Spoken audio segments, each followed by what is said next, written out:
ఇక మనం ఏం చెప్పినా ఈ కాంగ్రెస్ పార్టీ వాళ్ళు మారరని నేను గతంలో అద్దంకి దయాకర్ వచ్చినప్పుడు చెప్పిన. దొడ్లో ఉన్న గొడ్డైనా మారతారు కానీ వీళ్ళు మారరా బాబు. మనం ఈ అన్ని టైంలు మీటింగ్లు వేస్ట్. రేపు జరగబోయే ఎన్నికలలో ఈ కాంగ్రెస్ పార్టీని ఓడగొట్టడమే మన లక్ష్యం. ఎందుకంటే ఈ కాంగ్రెస్ పార్టీ రావడానికి నేను కష్టపడ్డా.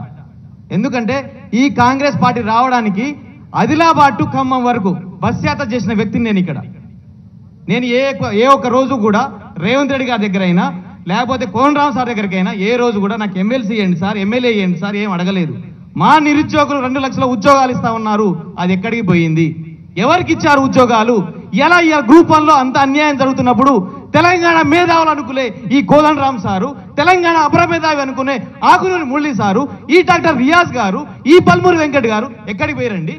ఆ రోజు చిన్న ప్రవళిక చనిపోతే ఏడ్చి పొప్పలు పెట్టిరు, అందు బయటకు వచ్చి ఇలా మాట్లాడారు. మరి ఇలా అంత అన్యాయం జరుగుతుంది, ఇలా ఎస్సీ ఎస్టీ బీసీ బిడ్డలకు అన్యాయం జరుగుతుంది, జియో 29 వాళ్ళందరికీ అన్యాయం జరుగుతుంది. దాని గురించి ఎందుకు మాట్లాడతలేరు?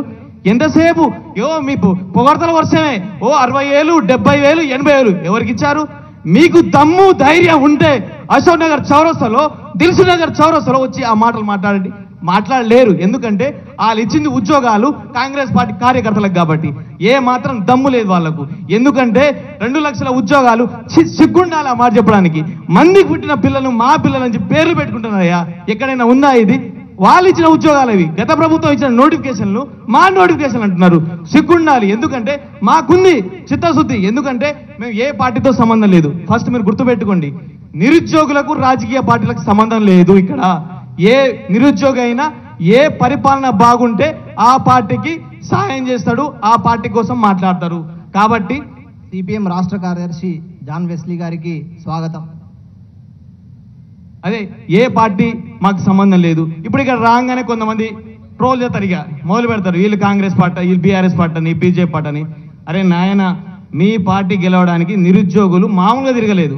ఒక్కొక్క నిరుద్యోగి 10 మందిని ఇన్ఫ్లుయెన్స్ చేసిర్రు. వాళ్ళ అమ్మమ్మను, తాతమ్మను, నానమ్మలకు కాళ్ళు మొక్కిరు కాంగ్రెస్ పార్టీ రావాలని. కానీ ఏం చేస్తారు? ఇప్పుడు అదే నిరుద్యోగులు అశోక్ నగర్ చౌరస్తలో, దిల్సు నగర్ చౌరస్తలో రేవంత్ రెడ్డి గారు మంత్రులు వస్తే చెప్పులు ఇస్తాం రెడీగా ఉన్నారు. నిజంగా చెప్తున్నా. ఎందుకంటే నేను కాంగ్రెస్ పార్టీ ఫేవర్ని, నాకు అవసరం కూడా లేదు. ఎందుకంటే నేను గడు కట్టే కాంగ్రెస్ పార్టీ గెలవాలనుకున్నా. కానీ కాంగ్రెస్ పార్టీ పాలన చూసిన తర్వాత నాకే అసహ్యం అనిపించింది. కాబట్టి దయచేసి మాకు ఏ పార్టీది కూడా సంబంధం లేదు. రేపు మీ పార్టీ 2 లక్షల ఉద్యోగాలు ఇస్తే మీకే ఉడికం చేస్తాం, వాళ్ళు ఇస్తే వాళ్ళకే ఇస్తాం. ఏ పార్టీది కూడా సంబంధం లేదు. మమ్మల్ని దాంట్లో కలపకండి. కాబట్టి మాకు ఇవ్వాల్సిన 2 లక్షల ఉద్యోగాలు ఇవ్వకపోతే మీ మెడలు వంచైనా పోరాటం చేసైనా మేము ఉద్యోగాలు సాధించుకుంటాం. ఎట్లా ఇక 2 సంవత్సరాలు ఉన్నాయి, ఇక తాడో పేడో తెలుసుకుంటాం. నిరుద్యోగులు అందరికీ తెలుసు. పాపం మా జియో 46 పోరాగాళ్ళు నేను చెప్తే పాపం బస్ యాత్రలు చేసిర్రు, పాపం వాళ్ళు గ్రామీణ ప్రాంతాల్లో తిరిగిర్రు, కానీ వాళ్ళకే న్యాయం చేయలేదు ఇప్పుడు దాకా. కాబట్టి ఒకటే ఒక మార్గం మనకుంది, ఎలక్షన్స్. రేపు జరగబోయే ఎలక్షన్స్ మనమా ప్రభుత్వం రెండే. ఇక మాటలొద్దు. ప్రభుత్వాన్ని ఓడగొట్టడమే మన ప్రధాన లక్ష్యంగా ముందుకు పోని ఎజెండా పెట్టుకొని ముందుకు పోదాం. మా నిరుద్యోగ మిత్రులు రెడీ కాంగ్రెస్ పార్టీ ఓడగొట్టడానికి.